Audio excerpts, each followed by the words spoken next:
नमस्कार, good evening. बहुत स्वागत है आप सबका। हम 5 हाजिर हैं आपको बताने के लिए टॉप 5 में 5 बजे तक की 25 खबरों का पूरा अपडेट। शुरुआत करते हैं आज की टॉप 5 की।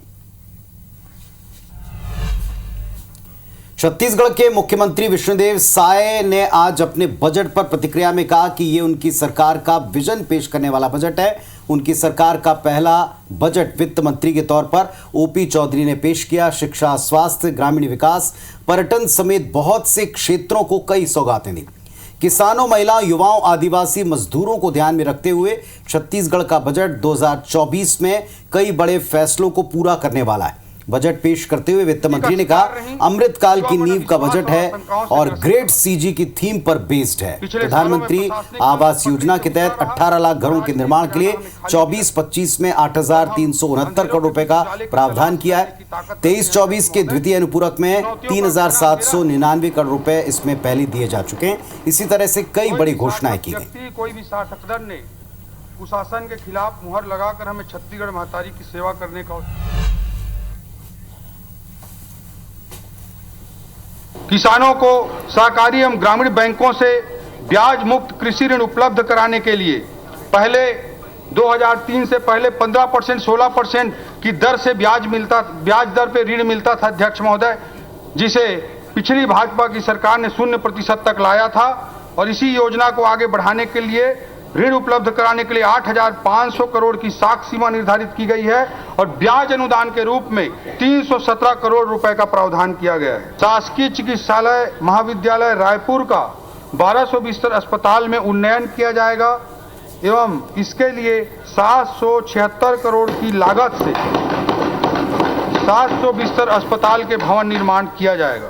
अंबिकापुर में सुपर स्पेशलिटी हॉस्पिटल की स्थापना की जाकर अंबिकापुर मेडिकल कॉलेज के साथ संयोजित करते हुए अखिल भारतीय आयुर्विज्ञान संस्थान की तर्ज पर वहां चिकित्सा सुविधाओं का विकास किया जाएगा। इसके लिए 50 करोड़ रुपए का प्रावधान किया गया है।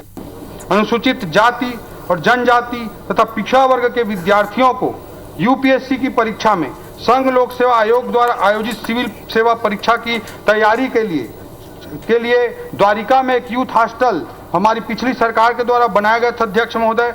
अभी 65 बच्चों को सरकार के द्वारा छात्रवृत्ति देकर तैयारी कराई जाती है। इन 65 बच्चों के सीटों को सीधा 3 गुना के लगभग वृद्धि करते हुए 200 बच्चों के लिए यूपीएससी की तैयारी कराने का प्रावधान किया गया।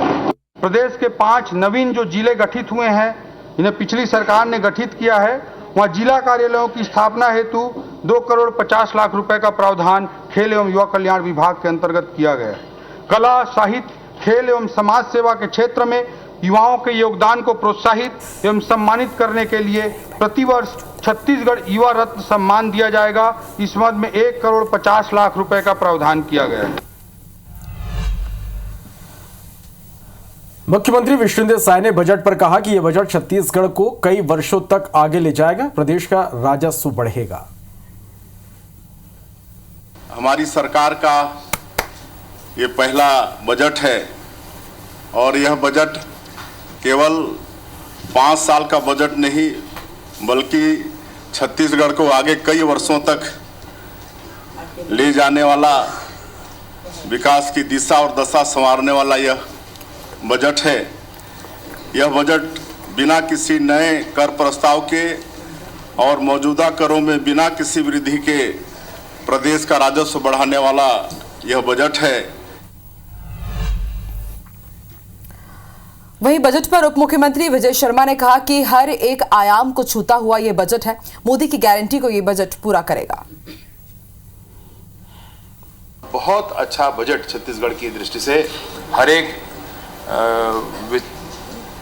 एक आयाम को छूता हुआ और विशेष रूप से मोदी जी की गारंटी जो है, मोदी की गारंटी उन बातों को पूरा करता हुआ बजट। विशेष रूप से मैं एक बात और आपसे कहना चाहता हूं कि कोई बजट जो है वो कुछ पैसे का लेखा जोखा नहीं होता है, वो भविष्य की आधारशिला होती है। तो सरकार के इस बजट पर विपक्ष ने निशाना साधा। कांग्रेस ने सरकार को जमकर घेरा। नेता प्रतिपक्ष चरणदास महंत ने ओपी चौधरी के 10 स्तंभों को खोखला बताया है। 10 स्तंभों के जरिए प्रदेश के विकास की बात कही है, वो पूरी तरीके से सपना है, हमें खोखला नज़र आता है। इधर बजट पेश करने से पहले वित्त मंत्री ओपी चौधरी के बजट ब्रीफकेस में छत्तीसगढ़ के आदिम जनजाति कला की पहचान ढोकरा शिल्प की झलक यहां पर दिखी। ब्रीफकेस पर भारत माता और छत्तीसगढ़ महतारी की तस्वीर से विकसित भारत और विकसित छत्तीसगढ़ की परिकल्पना दिखी। इस बार का बजट अमृतकाल के न्यू और ग्रेट छत्तीसगढ़ के थीम पर आधारित था। छत्तीसगढ़ के इतिहास में पहली बार पेपरलेस डिजिटल बजट पेश हुआ। आपको बता दें कि ओपी चौधरी आज जिस ब्रीफकेस को लेकर विधानसभा पहुंचे वो काफी खास था। ब्रीफकेस में छत्तीसगढ़ के आदिम जनजाति के पारंपरिक ढोकरा शिल्प की झलक इसमें देखने को मिली। हाल ही में प्रधानमंत्री मोदी द्वारा ग्रीस के प्रधानमंत्री को ढोकरा कलाकृति भेंट की गई थी, जिससे इस कला की पहचान अंतर्राष्ट्रीय स्तर तक पहुंच गई थी।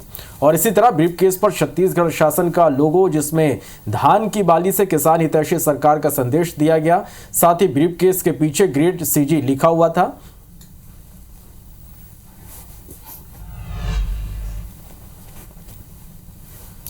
और इधर केंद्र सरकार ने आज एक बड़ी घोषणा कर दी है। पीवी नरसिम्हा राव जो कि पूर्व प्रधानमंत्री चौधरी चरण सिंह और एमएस स्वामीनाथन को भारत रत्न देने का ऐलान आज एक साथ कर दिया है।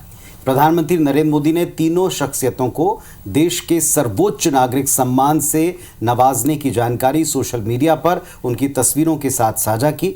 चौधरी चरण सिंह देश के 5वें और नरसिम्हा राव देश के 9वें प्रधानमंत्री रहे। वहीं स्वामीनाथन को हरित क्रांति का जनक माना जाता है।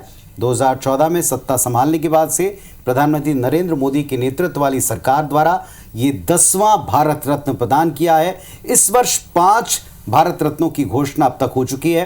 पहले 3 फरवरी को भाजपा के वयोवृद्ध नेता लाल कृष्ण आडवाणी और 23 जनवरी को बिहार के पूर्व सीएम रहे कर्पूरी ठाकुर को मरणोपरांत भारत रत्न देने का ऐलान हुआ। इस तरह इस वर्ष 5 हस्तियां हैं जिनको सम्मान का ऐलान हो चुका है। आज की 3 हस्तियों को मिलाकर इस सम्मान को हासिल करने वालों में अब तक कुल 53 लोग इस फहरिस्त में आ गए हैं जिन्हें देश का सर्वोच्च नागरिक सम्मान प्रदान किया गया है।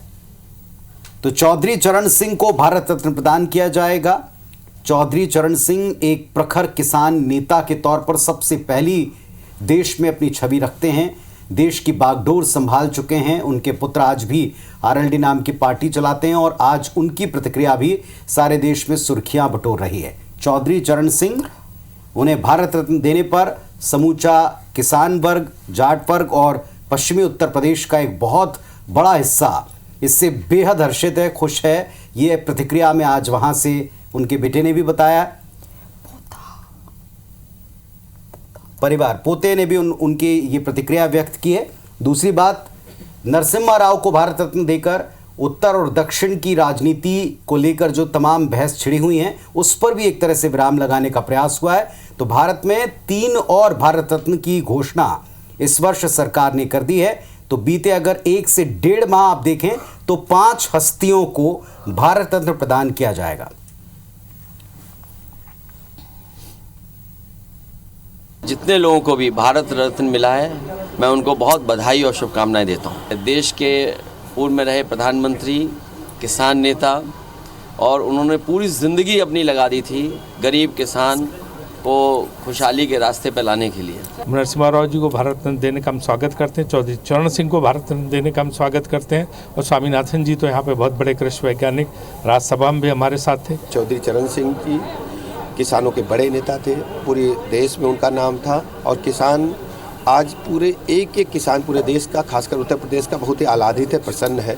इनको तो पहले ही नवाजा जाना चाहिए था, लेकिन इसका संज्ञान पहली बार यदि किसी गवर्नमेंट ने लिया है तो मोदी जी के नेतृत्व की हमारी गवर्नमेंट ने लिया।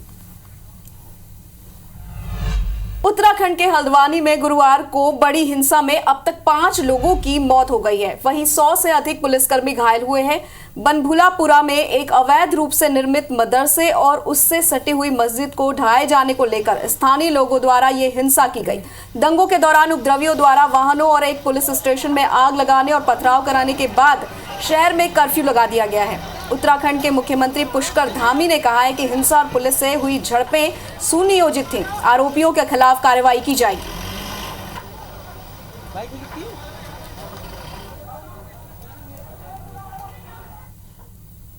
उत्तराखंड देवभूमि है, यहाँ पर ऐसे हालात कभी नहीं हुए हैं। इन्होंने देवभूमि की जो फिजा है, देवभूमि का जो माहौल है, उसको खराब करने का प्रयास किया है। पूरी तरह से कानून तोड़ा है, कानून अपने हाथ में लिया है। पत्रकारों को भी बुरी तरह से उनके कैमरे तोड़े हैं, उनके साथ मारपीट की है, और उस पर जो भी कार्रवाई है, विधि सम्मत जो कार्रवाई है, वो कार्रवाई यहाँ पर की जाएगी। और अब बारी है यूपी अपडेट की।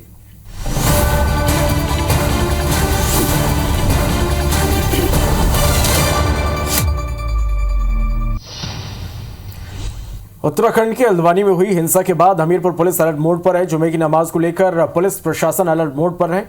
जिले की मस्जिदों में भारी पुलिस बल तैनात की गई है। संवेदनशील इलाका मौधा कस्बे में भारी फोर्स तैनात किया गया। उत्तराखंड के हल्द्वानी में हुए उपद्रव के बाद सीमावर्ती जनपदों में पुलिस प्रशासन अलर्ट मोड पर है। मुरादाबाद में जुमे की नमाज के मद्देनजर जामा मस्जिद इलाके में लगाया गया पुलिस बल। पूरे इलाके में ड्रोन से निगरानी की जा रही है। जालौन में सब्जी व्यापारियों ने 2 चोरों को पकड़ा। सीसीटीवी कैमरे से पहचान करने के बाद योजना बनाकर चोर पकड़े गए। 2 दिन पहले मोबाइल चोरी कर घटना को अंजाम इन्होंने दिया था। पकड़े गए चोरों को पुलिस को सौंप दिया गया। जालौन नगर के सब्जी मंडी का यह पूरा मामला है।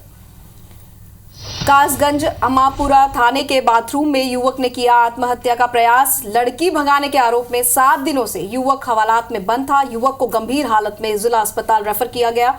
अमापुरा थाना क्षेत्र के सलेहपुर गांव का रहने वाला ये युवक है। परिजनों ने पुलिस पर मारपीट का आरोप लगाया और फांसी लगाने का भी आरोप लगाया। यूपी के महोबा में बदमाशों से पुलिस की मुठभेड़ हुई। लूट और हत्या के आरोपियों से मुठभेड़ हुई है। मुठभेड़ में 2 बदमाशों के पैर में गोली लगी। सराफा व्यापारी अजय कांत सोनी की हत्या हुई थी। 25 जनवरी को अजय कांत सोनी हत्याकांड लूट का माल बरामद होने की भी जानकारी मिली। मुठभेड़ के दौरान कुछ बदमाश फरार हो गए थे। पवनबाड़ी थाना क्षेत्र के कौनिया पिछरारी गांव का यह पूरा मामला है। माघ मेला स्नान के लिए भक्तों की भारी भीड़ उमड़ रही है। प्रयागराज में जुटे लाखों श्रद्धालु। संगम में मौनी अमावस्या को लगाई गई डुबकी। सुरक्षा के कड़े इंतजाम भी किए गए।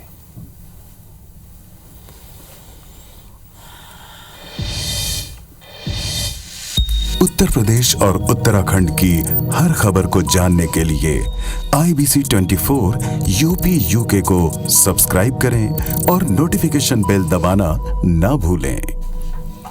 तो छत्तीसगढ़ का बजट आया। साय सरकार का पहला बजट है। इसका वृहद विश्लेषण करेंगे शाम को 6 बजे। देखना मत भूलिएगा। और रात में 8 बजे इसके चुनावी एंगल पर दोनों पक्षों के बीच तीखी बहस होगी छत्तीसगढ़ की बात में। उसे भी जरूर देखिए। फिलहाल हमें इजाजत दीजिए। नमस्कार।